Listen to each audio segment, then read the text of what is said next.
My birthday was supposed to be quiet. Not special. Not dramatic. Just one day where I didn't have to shrink myself to fit someone else's mood. I turned off my alarm that morning and lay in bed staring at the ceiling, listening to the house breathe. The refrigerator hummed. The pipes clicked. Somewhere down the hall, my brother's door slammed. That sound alone told me everything. I already knew the day wasn't really mine. I had learned over the years how to measure the atmosphere of the house by sound alone. A slammed door meant tension. Raised voices meant someone was about to get their way. Silence meant something worse was coming. This morning had all three. I got up slowly, trying not to make noise, and stepped into the hallway. My brother was pacing the living room, phone in his hand, face tight with rage. My mother stood near him, hands clasped, nodding at everything he said like she was afraid he might explode if she disagreed. I didn't ask what was wrong. I didn't need to. It was always something. Someone canceled plans. Someone disappointed him.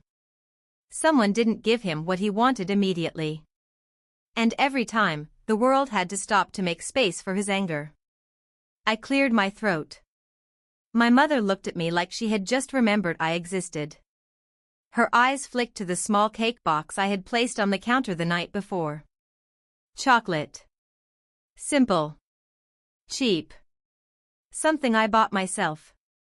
She smiled weakly and said, "We might need to postpone today."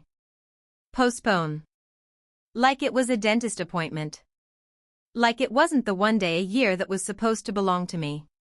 I asked why, even though I already knew. She didn't answer directly. She never did. She talked around it.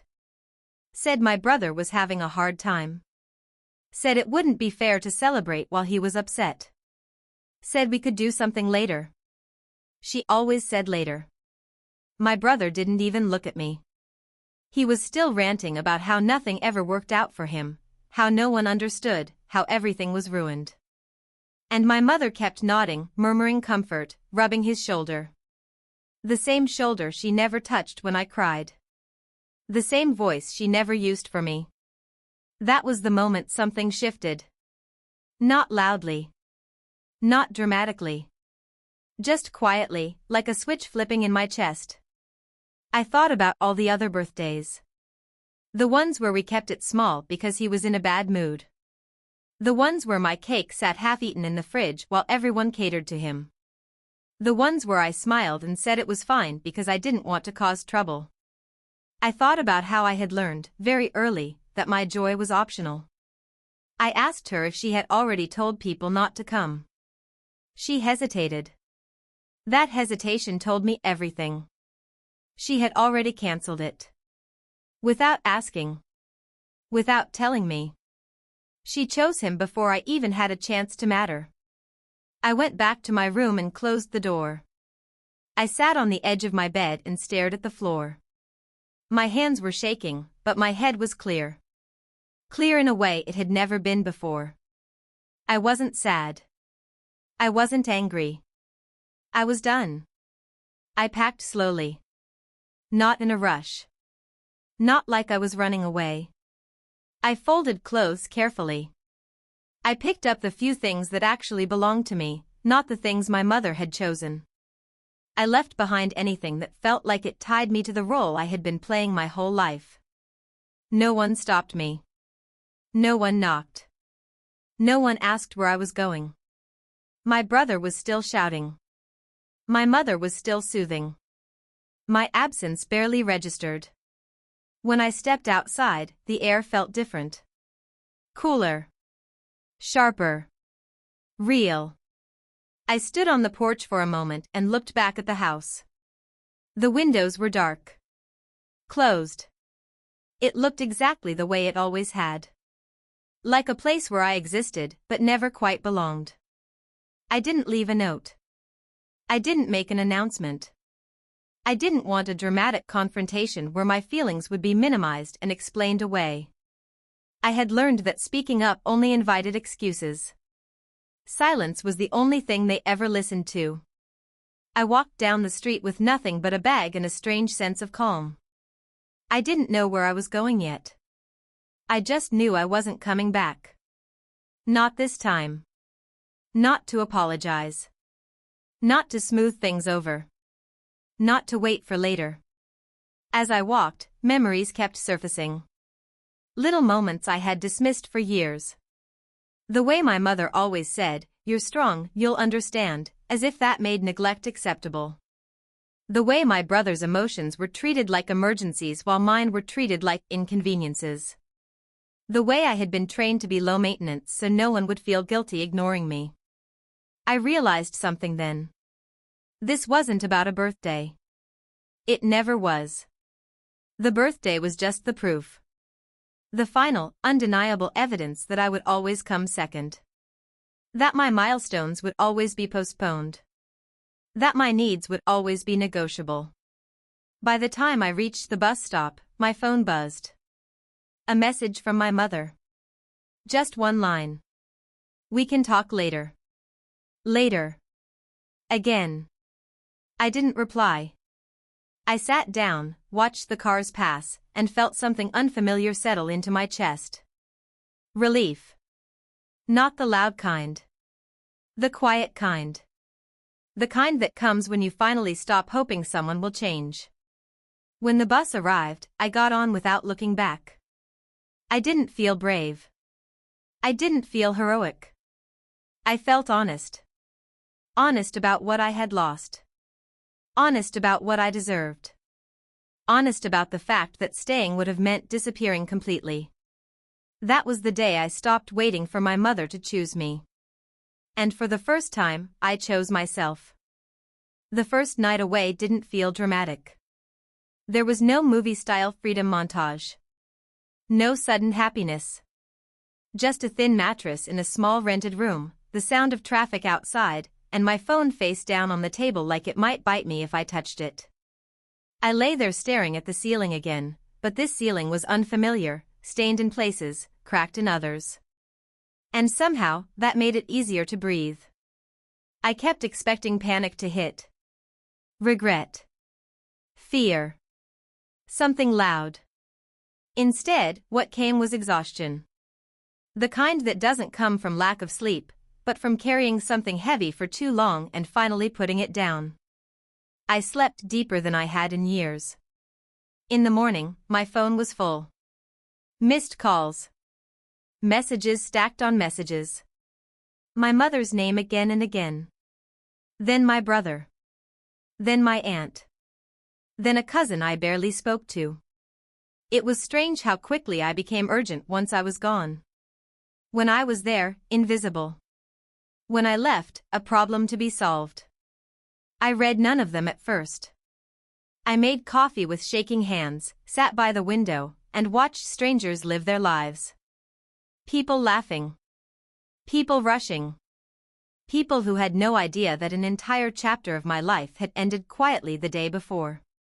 The world didn't stop. And somehow, that made everything feel more real. When I finally checked the messages, they were exactly what I expected. Confusion mixed with accusation. Worry wrapped around blame. My mother said she didn't understand why I was being so extreme. My brother said I was selfish for leaving when the family needed stability.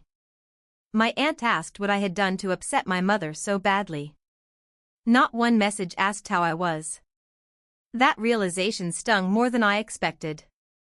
I had imagined, maybe foolishly, that my absence would force some reflection. That someone would notice the gap I left behind and question why it existed. Instead, they only noticed the inconvenience. I didn't respond. I wasn't ready to explain myself to people who had never listened before. I muted the conversation and focused on survival. I found work wherever I could. Short shifts. Long hours. Jobs that didn't care about my history, only whether I showed up. And I did. Every day. On time. Quiet. Reliable. The things I had learned to be at home suddenly had value in the outside world. Weeks passed. Then months.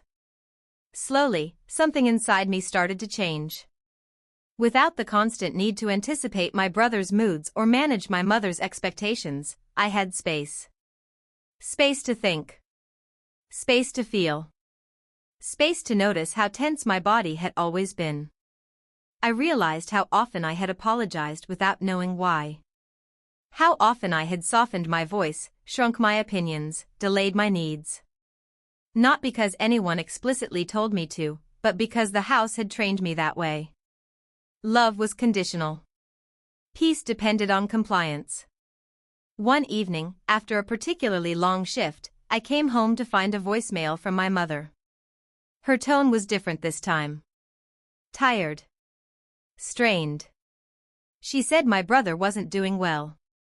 That he had quit another job. That things were chaotic without me.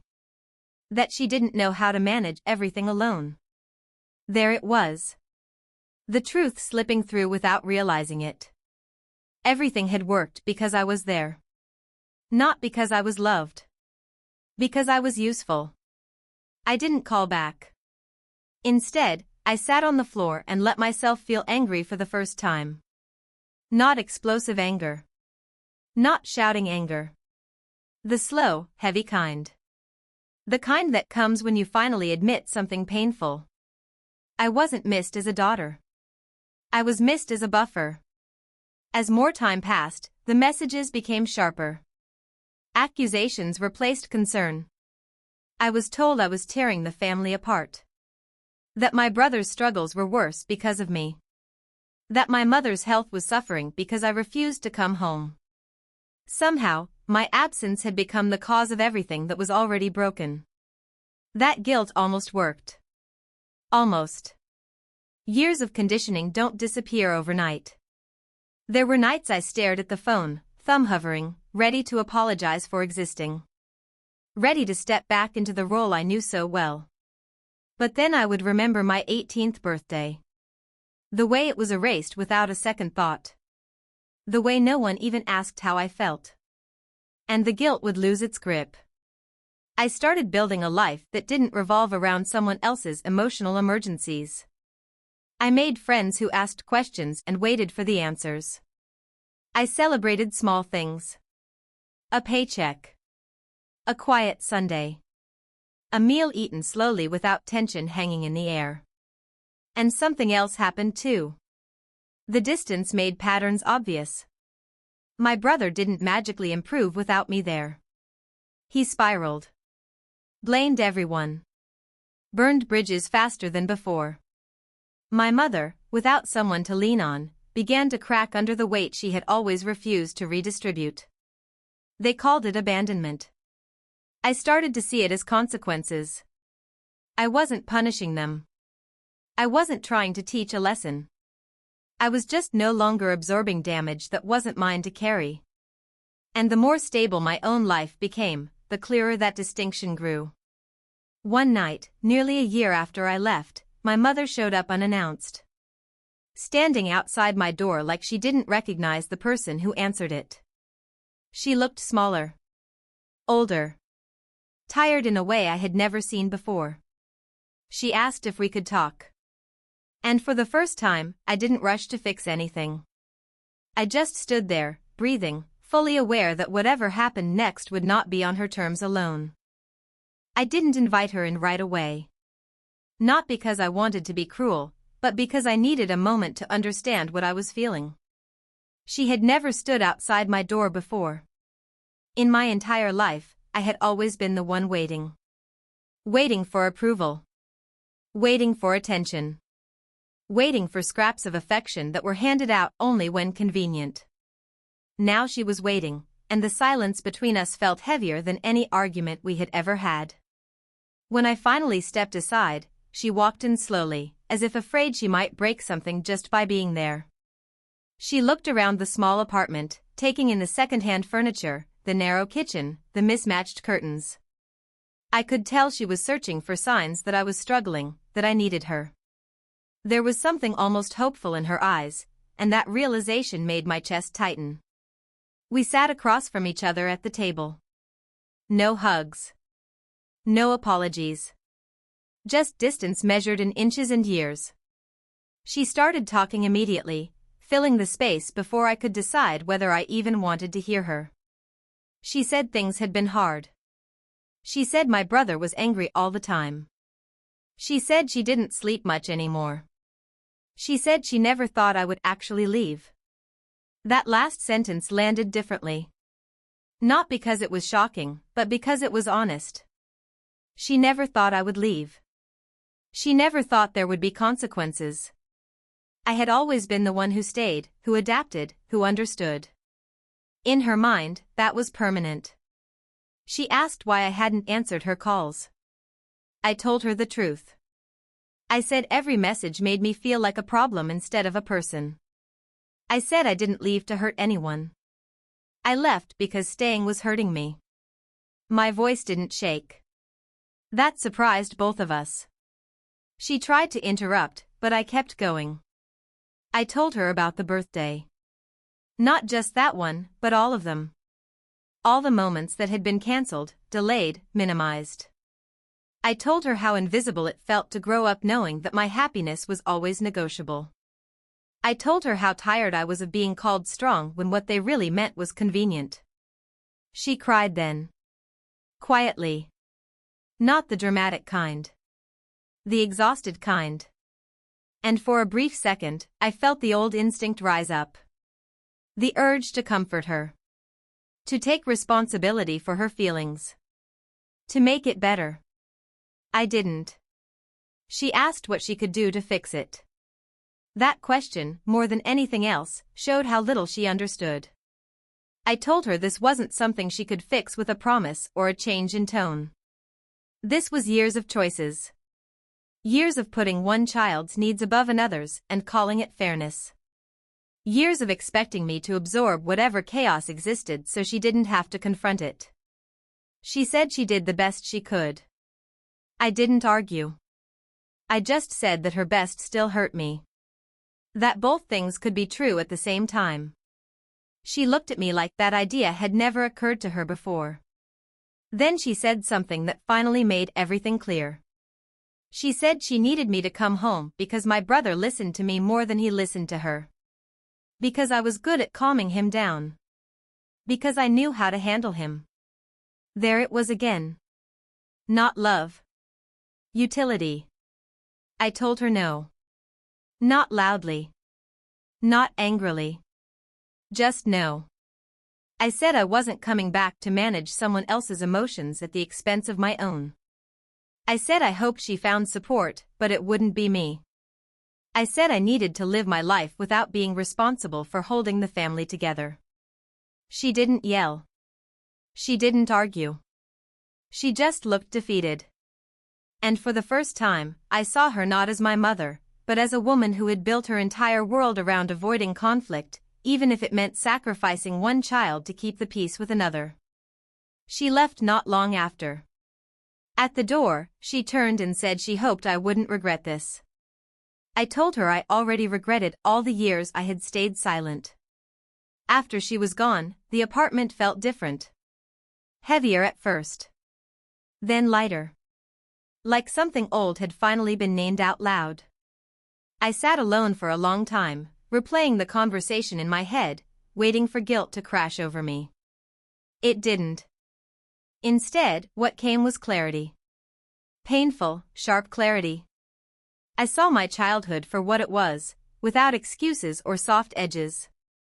I saw how my brother had been enabled, not helped.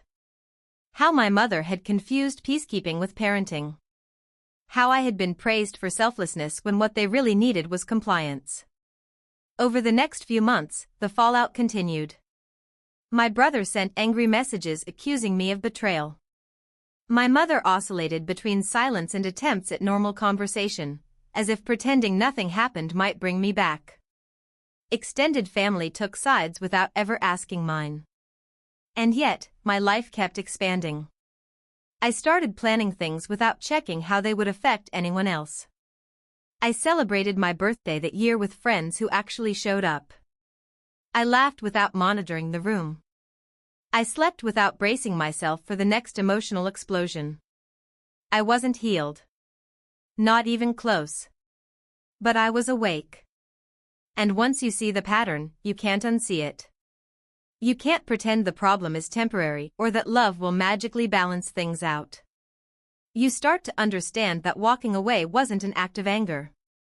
It was an act of survival. That understanding didn't make everything easier. But it made everything honest. The honesty changed how I moved through the world. It wasn't loud. It didn't announce itself. It showed up in small decisions that used to terrify me. Saying no without explaining. Choosing rest without guilt. Letting messages sit unanswered because my nervous system mattered more than someone else's urgency. These were things I had never been allowed to do before. They felt almost dangerous at first, like I was breaking an unspoken law. The backlash didn't stop. It just evolved. My brother's anger turned colder. Less explosive, more cutting. He accused me of thinking I was better than everyone else. He said I'd been brainwashed by independence. That I had abandoned my family for strangers who didn't really care about me. His words were designed to pull me back into the familiar role. The caretaker. The mediator. The one who absorbed the damage so others wouldn't have to. I recognized it immediately. Not because I was stronger now, but because I had finally named it. My mother tried a different approach. She sent messages that sounded normal. Casual. Asked about my job. Commented on the weather. Sent photos of the house like nothing had changed. Like I hadn't walked away from a lifetime of erasure. I realized then that normalcy was her favorite defense. If she could pretend everything was fine, she never had to face what wasn't. Sometimes I responded. Briefly. Carefully. I kept boundaries even when it made me feel cold.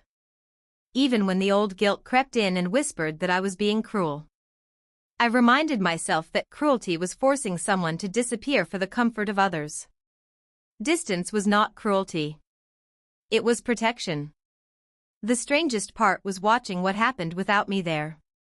From the outside, patterns became obvious. My brother bounced between jobs, relationships, and excuses. Nothing ever stuck because nothing ever had to. Someone always cleaned up the mess. My mother grew increasingly isolated, caught between defending him and resenting the weight of that defense. The family dynamic didn't collapse because I left. It revealed itself. That realization was both validating and painful. Because part of me had always hoped I was wrong. That maybe I had exaggerated my experience.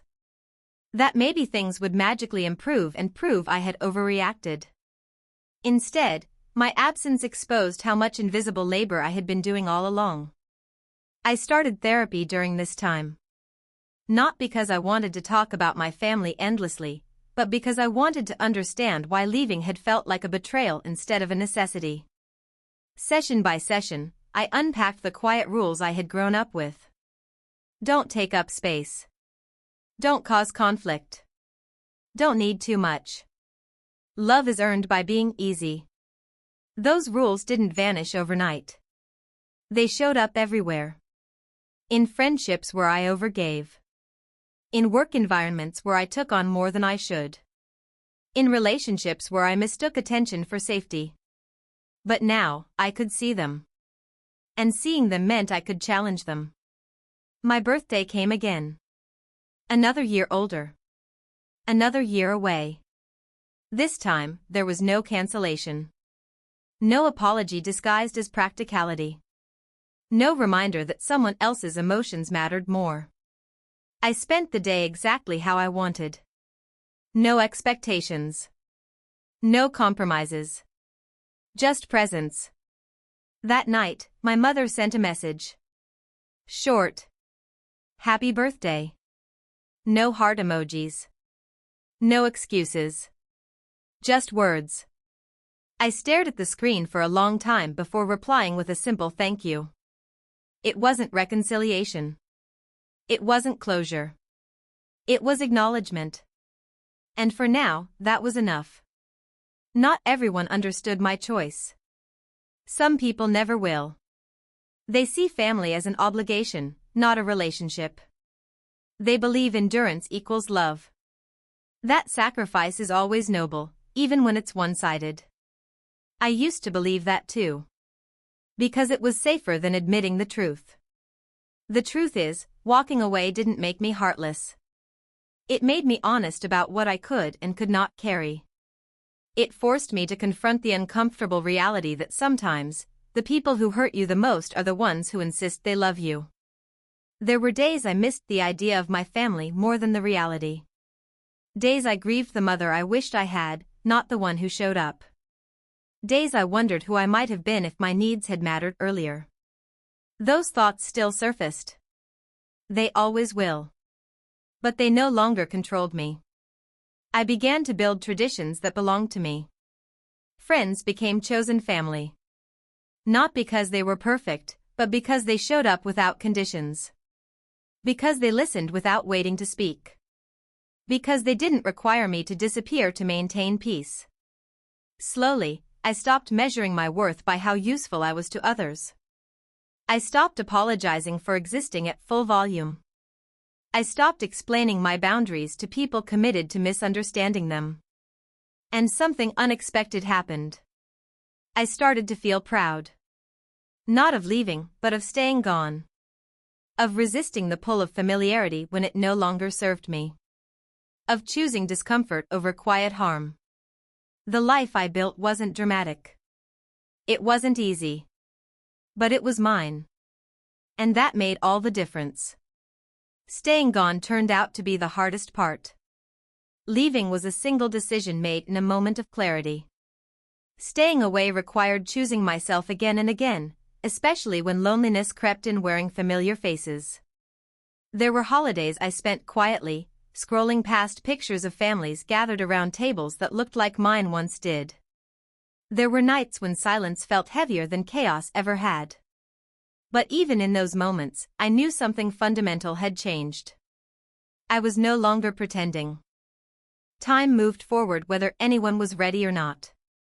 My brother's life continued its uneven path, marked by short bursts of effort followed by long stretches of blame. Every few months, a new crisis would ripple through the family.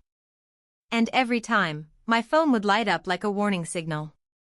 The messages were never direct requests anymore. They were stories. Updates. Carefully framed narratives meant to pull at old instincts. He's struggling.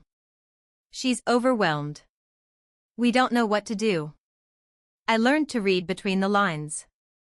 What they wanted was the version of me who would step in quietly and fix things without asking for anything in return.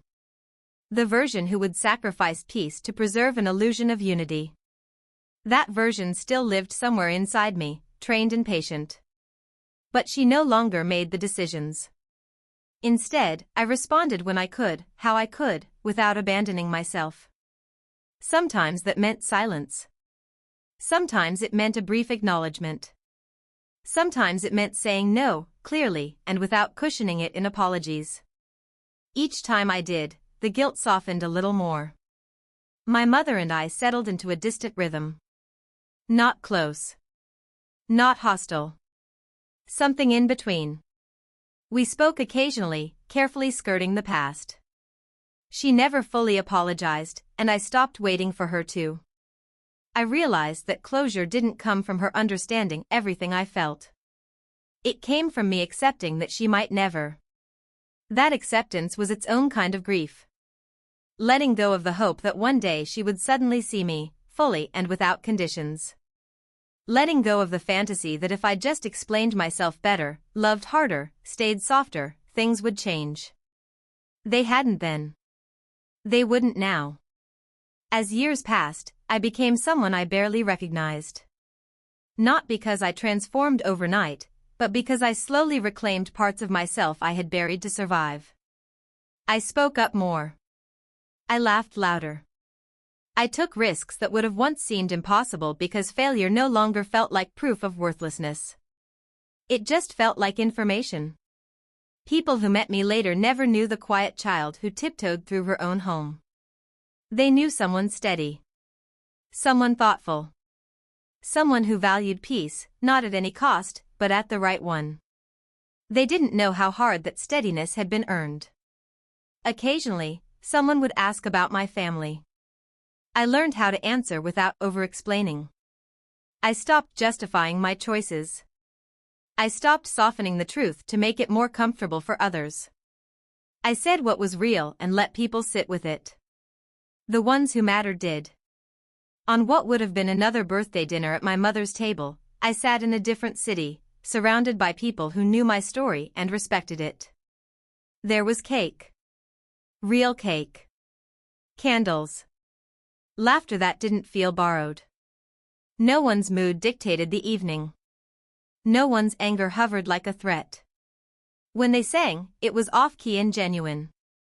And when they looked at me, it was with warmth, not expectation. In that moment, I understood something clearly. I hadn't lost a family. I had lost a role. And that role had been costing me my sense of self for years. Walking away hadn't fixed my brother. It hadn't healed my mother. It hadn't magically erased the past. But it had given me something I never had growing up. Choice. The ability to decide what I would accept and what I would no longer carry. There are still days when the old questions surface. What if I had stayed? What if I had tried harder? What if leaving really did make things worse? Those thoughts visit, but they don't stay. Because I know the truth now. Staying would have meant continuing to disappear. Leaving gave me the chance to exist fully, even if it meant being misunderstood. The house I grew up in still stands. The dynamics inside it still echo.